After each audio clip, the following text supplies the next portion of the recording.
الحمد لله وكفى وسلام على عباده الذين اصطفى أرسله بالحق بشيرا ونذيرا وداعيا إلى الله بإذنه وسراجا منيرا.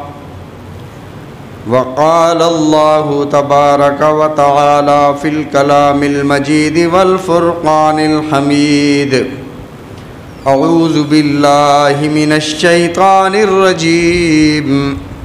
بسم الله الرحمن الرحيم. ألا إن أولياء الله لا خوف عليهم ولا هم يحزنون. وقال الله تبارك وتعالى في مقام آخر: إن أولياؤه إلا المتقون. وقال الله تبارك وتعالى في مقام آخر: الله ولي الذين آمنوا. عن ابن عباس رضي الله تعالى عنه قال: قال رسول الله صلى الله عليه وسلم: أولياء الله الذين إذا رؤوا ذكر الله، أو كما قال عليه السلام. صدق الله وصدق رسوله النبي الكريم، ونحن على ذلك لمن الشاهدين والشاكرين، والحمد لله رب العالمين.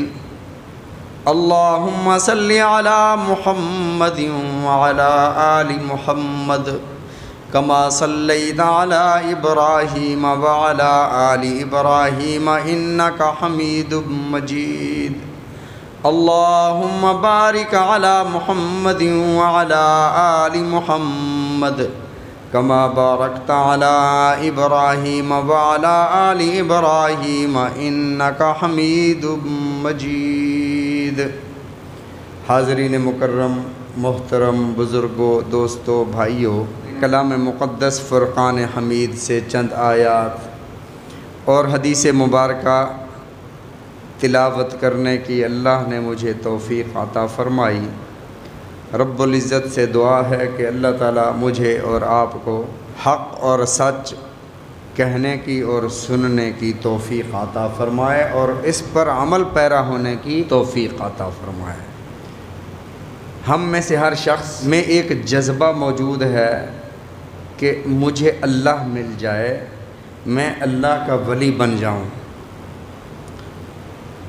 مفکرین دنیا میں بہت سارے گزرے، ہر ایک نے اپنی اپنی رائے دی کہ انسان جب پیدا ہوتا ہے تو اس دنیا میں آنے کے بعد اس کا جذبہ کیا ہوتا ہے، وہ چاہتا کیا ہے.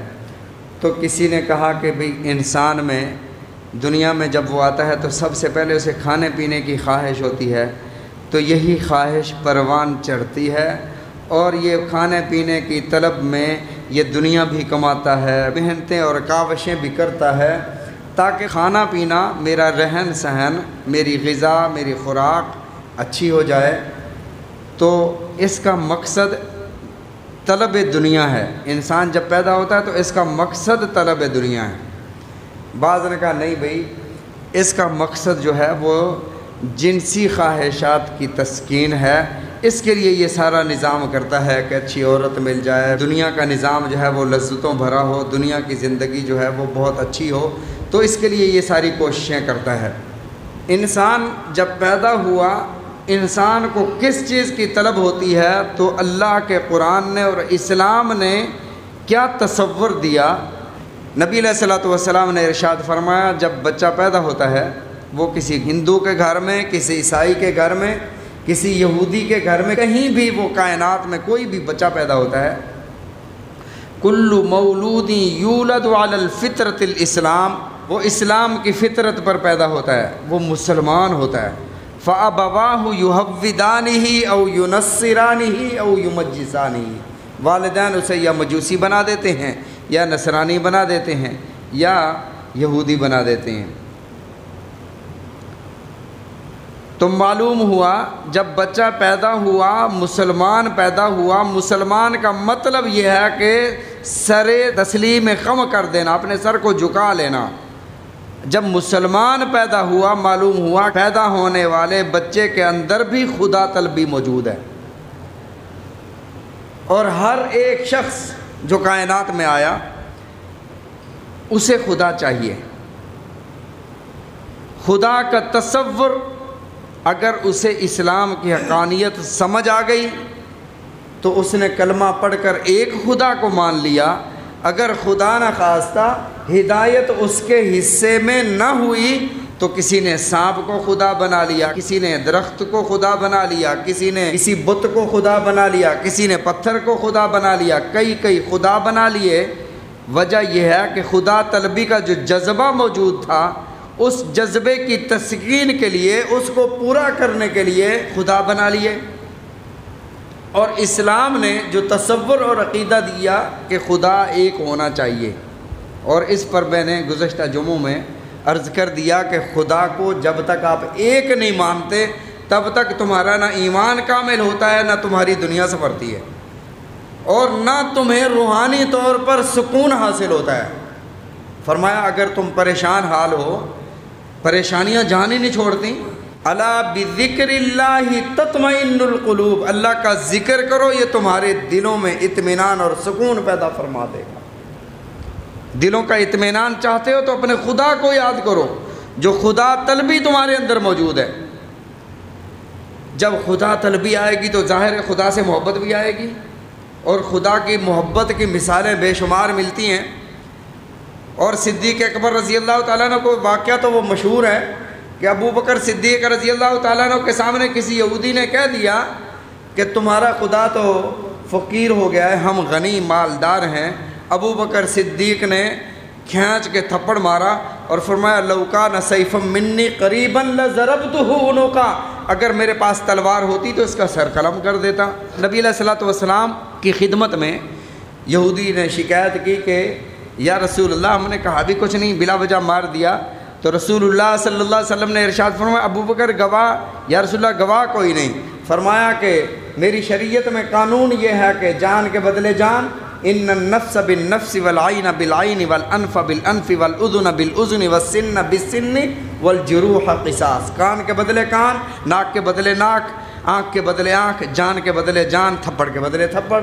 اور گواہ نہیں ہے تو یہ بدلہ تو ہوگا۔ جبرائیل علیہ السلام اللہ کی آیات لے کر نازل ہوئے، لقد سمع اللہ قول الذین قالوا ان اللہ فقیر ونحن اغنیاء۔ اے میرے محبوب جب یہ یہودی بکواس کر رہا تھا نا، اللہ اس کی بات کو سن رہا تھا۔ سنکتب ما قالوا، ہم نے اس کی بات کو لکھ لیا ہے۔ اور یہ وہ لوگ ہیں یہودی جو انبیاء کو پہلے قتل کرتے رہے ہیں، اللہ نے گواہی دے دی۔ تو نبی علیہ الصلوۃ والسلام کی خدمت میں ابو بکر صدیق رضی اللہ تعالیٰ نے عرض کیا یا رسول اللہ ہم تو آپ کے بارے میں بات سننا برداشت نہیں کرتے، یہ تو اللہ کے بارے میں گستاخی کر رہا تھا۔ خدا کی محبت یہ انسان کو اس کے مقصد تک پہنچاتی ہے، اور اگر یہ ہدایت پر ہے دنیا کا کوئی بھی مذہب اپنے آپ کو غلط نہیں سمجھتا کہ ہم غلط ہیں۔ جو بندہ جس مذہب پر عمل کر رہا ہے وہ اسے صحیح سمجھ کے عمل کر رہا ہے۔ کوئی مذہب، کسی بھی مذہب کا نام لے لو، کوئی مذہب اپنے آپ کو یہ نہیں سمجھتا کہ ہم غلط ہیں، وہ سمجھتا ہے دوسرے سارے غلط ہیں، ہم ٹھیک ہیں۔ تو جب اللہ کی محبت آتی ہے، اسلام نے اس کا تصور دیا الذین آمنوا اشد حبا للہ، جب انسان ایمان لاتا ہے تو اللہ کی محبت کا سمندر ٹاٹے مار رہا ہوتا ہے۔ مثلا ابھی آپ کسی سے کہیں کہ پانی لائیں، وہ پانی وہاں سے ٹوٹی سے بھر کر یا کین سے بھر کر گرم پانی لائے تو ہم کہیں گے یار فریج والا ٹھنڈا پانی نہیں لائے، گرم پانی لائے ہو۔ اور ایک پانی کا معیار یہ ہے کہ تھوڑا سا اور گرم، ایک ابلتا ہوا پانی، ان سارے پانیوں کو ہم گرم پانی کہتے ہیں، لیکن ہر ایک کا معیار الگ الگ ہے۔ اسی طرح ایمان تو سارے لاتے ہیں، لیکن کسی کسی کا ایمان اللہ کی محبت سے ٹھاٹھے مار رہا ہوتا ہے۔ جوش سے ابل رہا ہوتا ہے جیسے پانی ابلتا ہے. تو فرمایا ہر بندہ ولی بننا چاہتا ہے، ہر بندے کے دل میں خواہش ہوتی ہے کہ میں اللہ کا ولی بن جاؤں. ولایت کی دو قسمیں ہیں. ایک ولی وہ ہے جس نے اللہ کے نبی صلی اللہ علیہ وسلم کا کلمہ پڑھ لیا، لا الہ الا اللہ محمد الرسول اللہ، عمومی ولایت اسے حاصل ہو گئی. اور ایک ولایت خاصہ ہے، خاص ولایت. یہ جو عام ولایت ہے، اس ولایت میں انسان لا الہ الا اللہ محمد الرسول اللہ پر ڈٹا ہوا ہوتا ہے، لیکن اس سے گناہ بھی ہو جاتے ہیں، بدعملیاں بھی ہو جاتی ہیں، کوتاہیاں بھی ہو جاتی ہیں. یہ ولی تو ہے، لیکن یہ صرف اس کا نقطہ نظر لا الہ الا اللہ پر ہے. اگر کوئی اللہ کی گستاخی اس کے سامنے کر لے، بے شک بے عمل ہے، بد عمل ہے، بدکار ہے، گناہ گار ہے، لیکن یہ برداشت نہیں کرتا. رسول اللہ صلی اللہ علیہ وسلم کی بے ادبی، آپ کی گستاخی اگر کوئی اس کے سامنے کر دے تو یہ بھڑک اٹھتا ہے، یہ چپ نہیں رہتا. بے شک نماز نہیں پڑھتا، بے شک اس نے حج نہیں کیے، لیکن جو لا الہ الا اللہ پڑھنے کی وجہ سے ولایت کا جذبہ اس کے دل میں آیا تھا، اس وجہ سے یہ کھڑا ہو جاتا ہے. اور ایک ولایت خاصہ ہے، خاص ولایت، جس کو ہم دل میں چاہتے ہیں کہ ولی بنے. وہ ولی کیسا، وہ خاص ولایت کیسی؟ اس ولایت کو اللہ نے حضرت ابراہیم علیہ السلام کے تذکرے میں ارشاد فرمایا قال له اسلم. ہم نے کہا کہ سر تسلیم خم کر دو، سر جھکا دو. قال اسلمت لرب العالمین، میرے مولا سر جھکا دیا، اب جو تو کہے گا ویسا میں کروں گا. مثلا ایک مثال دیتا ہوں، سر تسلیم خم، سر جھکا دینا. اللہ کا حکم یہ ہے کہ نماز وقت پر پڑھنی ہے، وقت پر نماز پڑھنی ہے. ان الصلاۃ کانت علی المؤمنین کتابا موقوتا، ہر نماز، فرض نماز وقت پر پڑھنی ہے. پھر بندہ حج کرنے گیا، وہاں پر حکم یہ ہوا کہ عرفات میں آپ گئے ہو تو ظہر اور عصر میدان عرفات میں کٹھے ادا کرنی ہے، ظہر کے وقت میں ادا کرنی ہے. پھر عرفات میں دن گزر گیا، جیسے ہی سورج غروب ہوا، مغرب کی اذان ہوئی، تو حکم ہوا کہ یہاں مغرب کی اذان سننی یہاں ہے، یہ نہیں ہے کہ پہلے چل پڑنا ہے. مغرب کی اذان یہاں سن کر آپ یہاں سے چلیں اور مزدلفہ میں پہنچ کر مغرب اور عشاء وہاں کٹھے ادا کریں. اب ایک بندہ کہتا ہے کہ میں نے تو پڑھا ہے قرآن میں ان الصلاۃ کانت علی المؤمنین کتابا موقوتا، فرض نمازوں کو اوقات مقررہ میں پڑھا کرو، اوقات مقررہ متعین ہو گئے ہیں، لہٰذا میں تو بھئی اپنے وقت میں پڑھوں گا. اس بندے کا حج نامکمل ہے. جب تک یہ تسلیم نہیں کرتا، جب تک رب کے سامنے اپنا سر نہیں جھکا دیتا، اللہ مجھے نہیں پتہ عبادت کیا ہے، جو تیرا حکم ہے وہی عبادت ہے.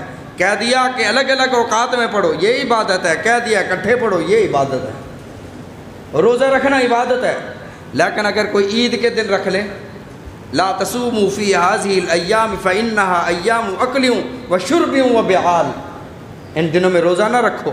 اب اگر کوئی عید والے دن روزہ رکھ لیتا ہے تو بذات خود یہ عبادت نہیں، روزہ اللہ کے حکم کی وجہ سے عبادت بنتا ہے. جب اس نے عید والے دن روزہ رکھا تو یہ عمل اس کے منہ پر مار دیا جائے گا.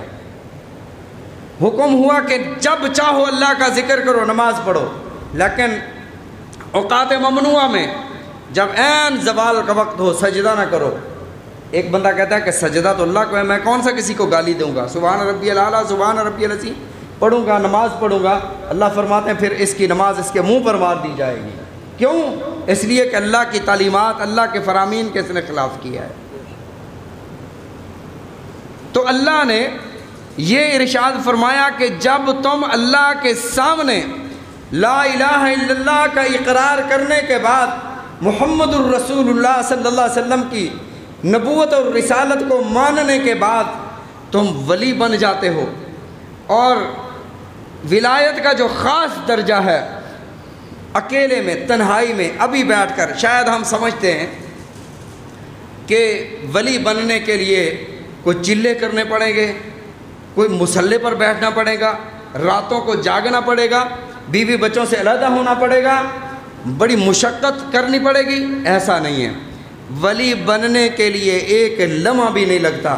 آپ ابھی ادھر بیٹھے ہو، یہاں بیٹھے بیٹھے صرف دل میں صرف اللہ سے کمٹمنٹ کر لو، اللہ سے ایک عہد کر لو، ایک معاہدہ کر لو، میرے مولا آج کے بعد تیری میں نافرمانی نہیں کروں گا، جن چیزوں سے تو نے منع فرمایا وہ نہیں کروں گا۔ خدا کی قسم آپ سے بہتر اللہ کا ولی کوئی نہیں ہے۔ ہم سمجھتے ہیں کہ شاید جو صرف اسی کام میں لگا ہو، وہ نمازیں پڑھاتا ہو، وہ دین کا درس دیتا ہو، وہ صرف ولی بن سکتا ہے۔ میرے آقا علیہ الصلوۃ والسلام، نبی علیہ الصلوۃ والسلام کا ہر امتی ولی بن سکتا ہے۔ بس یہ دل میں عہد کر لو کہ جان بوجھ کر اللہ میں تیری نافرمانی نہیں کروں گا، تو آپ اللہ کے ولی ہو۔ اس میں کوئی مشقت نہیں۔ کوئی بھی کام کرتا ہے، کھیتی باڑی کرتا ہے، وہ تعلیم و تعلم، درس و تدریس سے وابستہ ہے، وہ مزدور ہے، وہ تاجر ہے، کسی بھی پیشے سے وابستہ ہے، فرمایا کہ یہ اگر اللہ سے معاہدہ کر لے، یہ عہد کر لے کہ اللہ جو تو نے احکامات کرنے والے ارشاد فرمائے وہ کروں گا، جن سے تو نے منع فرمایا اس سے رک جاؤں گا، یہ اللہ کا ولی بن جائے گا۔ اور التوبۃ یہدم ما کان قبلہ، توبہ پچھلے سارے گناہوں کو مٹا دیتی ہے۔ الحج یہدم ما کان قبلہ، حج پچھلے سارے گناہوں کو مٹا دیتا ہے۔ الاسلام یہدم ما کان قبلہ، اسلام پچھلے ساری خطاؤں کو دھو دیتا ہے۔ تو بیٹھ کر ایک لمحے میں جان بوجھ کر نہ کرے، ہو جائے تو پھر توبہ کر لے، یہ اللہ کا ولی ہے۔ مولانا روم رحمۃ اللہ نے فرمایا کہ اگر تمہیں ہوا پر اڑتا ہوا کوئی شخص نظر آئے، تمہیں سمندر کے پانی پر تیرتا ہوا چلتا ہوا کوئی شخص نظر آئے، اور اس کے اعمال رسول اللہ صلی اللہ علیہ وسلم کی سنت مبارکہ کے خلاف ہوں، تو یہ اللہ کا ولی نہیں ہے۔ جادوگر ہو سکتا ہے، اللہ کا ولی نہیں ہے۔ ولی وہ ہے، اللہ کا ولی وہ ہے، ولی دوست کو کہتے ہیں، اور اللہ نے ایمان والوں کو اپنا دوست فرمایا اور یہ اعزاز بخشا۔ جیسے بادشاہ کسی نوکر سے کہہ دے کہ آج کے بعد آپ میرے دوست ہیں، یا یہ کہہ دے کہ آپ کے دوستوں کی فہرست میں بھی ہوں، تو اللہ تو احکم الحاکمین ہیں۔ اللہ نے فرمایا الذین آمنوا، جو ایمان لائے اللہ ان کا دوست ہے، وہ اللہ کے ولی ہیں۔ حضرت بایزید بستامی رحمۃ اللہ علیہ سے کسی نے پوچھا کہ حضرت آپ جو فرماتے ہیں کہ اللہ اپنے بندوں سے محبت فرماتے ہیں، اس کی دلیل کیا ہے؟ اس پر دلیل کیا ہے کہ اللہ اپنے بندوں سے محبت فرماتے ہیں؟ انہوں نے ایک عجیب جملہ فرمایا۔ انہوں نے فرمایا کہ محب اور محبوب کی نشانی یہ ہے کہ محب اگر اپنے محبوب کو کچھ عطا کرتا ہے تو وہ دل میں سمجھتا ہے اور اس کا اقرار بھی کرتا ہے، کہتا بھی ہے کہ یار میں نے کچھ بھی نہیں دیا، یہ تو بہت تھوڑا ہے۔ اور اگر محبوب محب کو کچھ دے تو وہ اسے بہت زیادہ سمجھتا ہے کہ یار کتنی مجھے زیادہ چیز دے دی، کتنی قیمتی چیز دے دی ہے، کتنا اچھا تحفہ دیا ہے۔ فرمایا کہ اللہ نے اپنی نعمتوں کے بارے میں ارشاد فرمایا ان تعدوا نعمت اللہ لا تحصوها، اگر تم اللہ کی نعمتوں کو گننا چاہو نا، لا تحصوها، تم گن نہیں سکتے ہو۔ فرمایا کہ اللہ کی نعمتیں اس قدر زیادہ، لیکن اللہ نے ساری نعمتوں کے بارے میں ارشاد فرمایا قل متاع الدنیا قلیل، اے میرے محبوب آپ میرے بندوں سے فرما دیں دنیا تو میں نے تمہیں بہت تھوڑی دی ہے۔ یعنی اس قدر زیادہ دینے کے باوجود اللہ نے فرمایا اے میرے بندوں قل متاع الدنیا قلیل، دنیا تو بہت تھوڑی دی ہے۔ اور جب بندے نے اللہ کا ذکر کیا، یہ ہر سانس کے ساتھ تو اللہ کا ذکر نہیں کرتا نا، تھوڑی دیر بیٹھ کر یہ اللہ کا ذکر کرتا ہے، تو اللہ نے اس کو فرمایا وَالذَّاكِرِينَ اللَّهَ كَثِيرٌ وَالذَّاكِرَاتِ، ذکر کرنے والے مرد اور ذکر کرنے والی عورتیں اللہ کا کثرت سے ذکر کرتے ہیں۔ یعنی جو دیا اس کو بہت زیادہ بتایا، اور جو اللہ نے عطا فرمایا اپنے عطا فرمانے کو فرمایا میں نے تھوڑا دیا، تھوڑی دنیا تمہیں دی ہے۔ فرمایا یہ دلیل ہے کہ اللہ اپنے بندوں سے محبت فرماتے ہیں۔ اور ولی وہ ہوتا ہے جسے اللہ سے محبت، والذین آمنوا اشد حبا للہ، وہ اللہ سے بہت زیادہ شدید محبت کرتے ہیں۔ شدید محبت کا مطلب یہ ہے کہ اللہ کی باتیں، اللہ کے احکامات ان کی طبیعت بن جاتے ہیں۔ اور ولی بننے کے لیے کوئی چلہ کشی کی ضرورت نہیں ہے۔ کسی اللہ والے کے پاس کوئی بندہ گیا، کوئی اونٹ چرانے والا، بھیڑ بکری چرانے والا، انہوں نے کہا کہ حضرت ہم اللہ کے ولی بننا چاہتے ہیں۔ انہوں نے فرمایا کہ کیا کرتے ہو؟ تو بتایا کہ اونٹ چراتے ہیں۔ تو انہوں نے پوچھا، انہوں نے کہا کہ اونٹ چراتے ہو تو آپ بیٹھتے کیسے ہو؟ ٹانگیں پھیلا کر یا دو زانوں ہو کر ادب کے ساتھ؟ فرمایا کہ اونٹ کا بیٹھنا تمہیں سکھاتا ہے کہ بیٹھنا کس طرح ہے، ادب سے بیٹھا کرو، یہی دین ہے۔ الدین کلہ ادب، دین سارے کا سارا ادب ہے۔ پوچھا دوسرے سے، آپ کیا کرتے ہو؟ بھیڑ بکریاں چراتا ہوں۔ کہا بھیڑیں جب چلتی ہیں تو کیسے چلتی ہیں؟ کہا حضرت سر جھکا کے چلتی ہیں۔ فرمایا سر جھکا کے چلنا ہی تو عبادت ہے، عاجزی اور انکساری یہی تو اسلم، قال اسلمت لرب العالمین، جھک گئے اللہ کے لیے، ایسے بن جاؤ۔ قربانی کے دنوں میں جب ہم کوئی بکرا پالتے ہیں، کبھی کبھار وہ پالنے والے جو ہیں ان بکرے کے گلے میں رسی نہیں ڈالتے، وہ چل رہے ہیں، پیچھے بکرا چل رہا ہے، وہ رک گیا، بکرا رک گیا۔ تو فرمایا کہ اسی طرح بن جاؤ اللہ کے سامنے، جو اللہ نے حکم فرمایا ویسے کر لو، جہاں فرمایا رک جاؤ وہاں رک جاؤ، جہاں فرمایا یہ اعمال کر لو، جہاں فرمایا نہ کرو، اللہ کے ولی بن جاؤ گے۔ اور اولیاء اللہ کے اعمال کے بارے میں رسول اللہ صلی اللہ علیہ وسلم نے کیا ارشاد فرمایا؟ مولانا روم رحمۃ اللہ نے فرمایا، اللہ کے ولی کی صحبت، ایک لمحے کی صحبت 100 سالہ بے ریا عبادت سے افضل ہے۔ تو کسی نے کہا کہ حضرت یہ مبالغہ نہیں ہے کہ ایک بندہ 100 سال کھڑے ہو کر اللہ کی عبادت کر رہا ہے، رکوع سجود کر رہا ہے، روزے رکھ رہا ہے، قیام کر رہا ہے، جہاد کر رہا ہے، اللہ کی بارگاہ میں وہ کھڑا التجائیں کر رہا ہے، اور ایک بندہ صرف اللہ کے ولی کی محفل میں جا کے بیٹھتا ہے؟ تو آپ فرما رہے ہیں کہ 100 سالہ عبادت سے یہ اللہ کے ولی کی محفل میں جا کر بیٹھنا افضل ہے؟ یہ زیادتی نہیں۔ انہوں نے فرمایا کہ 100 سال نوافل پڑھ لو، تلاوتیں کر لو، جہاد کر لو، اس کی گارنٹی نہیں ہے کہ اللہ قبول فرما لیں گے، آپ کے اتنے اعمال اللہ قبول فرما لیں گے، اس کی گارنٹی نہیں ہے۔ فرمایا کہ جب تم کسی ولی کی محفل میں جا کر بیٹھ جاتے ہو تو نبی علیہ الصلوۃ والسلام کی گارنٹی یہ ہے کہ جب تم کسی اللہ کے ولی کی صحبت میں بیٹھتے ہو، لا یشقا جلیسہم، ان کے ساتھ بیٹھنے والا محروم نہیں رہتا۔ اور حضرت ابن عباس رضی اللہ تعالیٰ عنہ فرماتے ہیں، ولی کی پہچان یہ ہے، اولیاء اللہ الذین، اولیاء اللہ ان کی نشانی یہ ہے، اذا رؤوا ذکر اللہ، جب انہیں دیکھو تمہیں اللہ یاد آ جائے، ان کی باتیں سنو، دل میں جذبہ پیدا ہو جائے کہ بس یار اب گناہوں کا باب بند ہو گیا، آج کے بعد میں یہ اچھے اعمال کروں گا۔ ان کی محفل میں بیٹھ کر تمہیں اللہ یاد آ جائے، ان کی محفل میں بیٹھ کر تمہیں شریعت پر چلنے کا جذبہ پیدا ہو جائے، فرمایا یہ اللہ کا ولی ہے۔ اذا رؤوا ذکر اللہ، جب تم انہیں دیکھو تو تمہیں اللہ یاد آ جائے، یہ اللہ کا ولی ہے۔ اور ننگا اللہ کا ولی نہیں ہوتا، رسول اللہ صلی اللہ علیہ وسلم کے فرامین اور احکامات توڑنے والا اللہ کا ولی نہیں ہوتا۔ فرمایا کہ کار شیطان میں کند نامش ولی، کام شیطانوں والے کر رہا ہو اور نام ولی رکھا ہوا ہو کہ یہ اللہ کا ولی ہے۔